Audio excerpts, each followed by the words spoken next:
Tingnan mo naman ang bumungad sa akin, oh. 1, 2, 3, 4, 5, 6, 7, 8, 9. Siyam agad na ihi. Actually, natapos ko na lahat to na basahin. Lahat ito problematic. Tingnan nyo naman yung kulay, oh.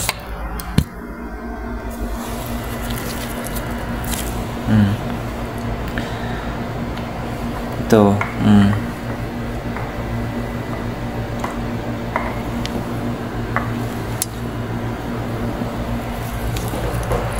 Lahat yan, kabayan, problematic. Okay.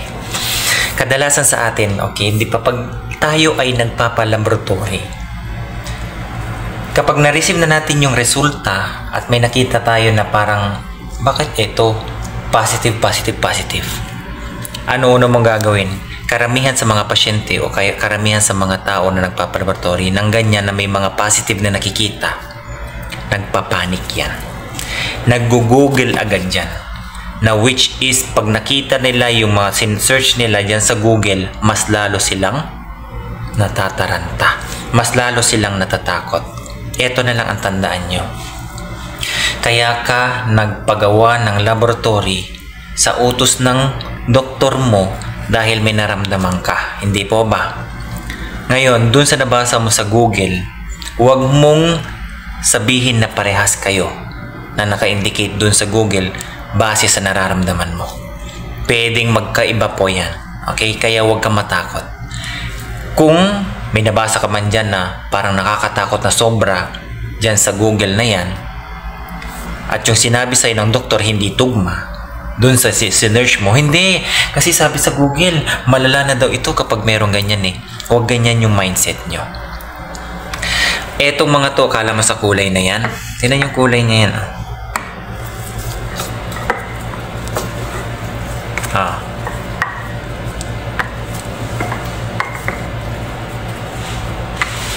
Yan yung kulay ng ihi. Ito lang ha, pinili ko lang to. Lahat ito puro lalaki. Akala nyo sa mga yan na kulay, di ba parang nakikita nyo lang, parang clear lang. Ito, alam nyo naman na, oh, dugo yan.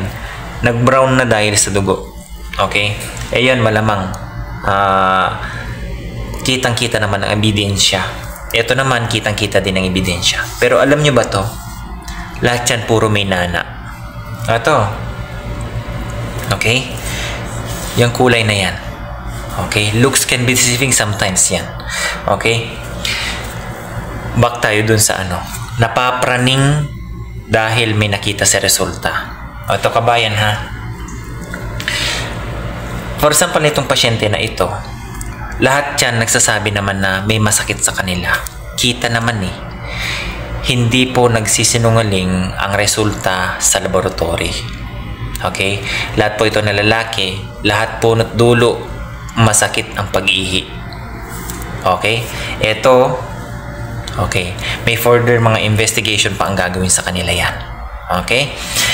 Ang point ko dito, kabayan, ay kapag ikaw ay nagpagawa ng laboratory, mapa-urinalysis man o ibang mga analysis, pag may nakita kayo doon na mataas o sobrang baba, wag na wag kayo mag-search sa Google na pwede nyong sobrang ano sa pag-iisip. Sobrang iniisip nyo yun. Bakit kaya ganun? Pwede bang mangyari yung ganito? Pwede bang...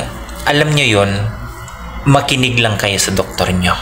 Okay? Kung sasabihin mo ba naman na, ay gusto ko kasi malaman kung ano ba talaga yun, bakit may ganun, ganyan. Mas lalo kang mag-isip ng mag-isip kapag marami kang binabasa. Magkakaiba po yan. Ang pagtuunan mo ng pansin, ano ba ang talagang nararamdaman mo? At yun ay ipumpunteriya na sabihin mo sa doktor base sa lumabas dito sa resulta mo. Yun ang pagfokusan mo. Hindi kung ano yung mga nababasa mo, ha? Okay. So, ayun. Actually, marami pa ito, kabayan. So, totoo lang. Okay, first day of work ko, okay, ganyan talaga. Ito talaga ang trabaho natin. Kaya, ito lang ipinapakita ko sa inyo. Okay? Lahat yan puro abnormal. Oh. Minsan, ang kulay ng ihi mo, ganyan naman. Oh. Pero, huwag ka. Hindi mo alam kung ano laman niya. Okay? Ganito din. Oh. Mamuti-muti. Ganyan din. Oh. Okay? So guys, kung kayo may nakita kayo na mga kakaiba dyan sa mga resulta nyo, ay ipa-explain nyo sa doktor nyo. Ha? Marami ang mga analytical tool. Ang tawag kasi dito sa mga ultrasound, ang mga analytical tool yung mga yan para ma-diagnose ka kung ano ba talaga ang sakit mo. Okay? So God bless everyone, kabayan. First day of work, ito, ihi ang tumambad sa akin, tsaka mga dugo. Okay? God bless everyone, alagaan ang kalusugan ha.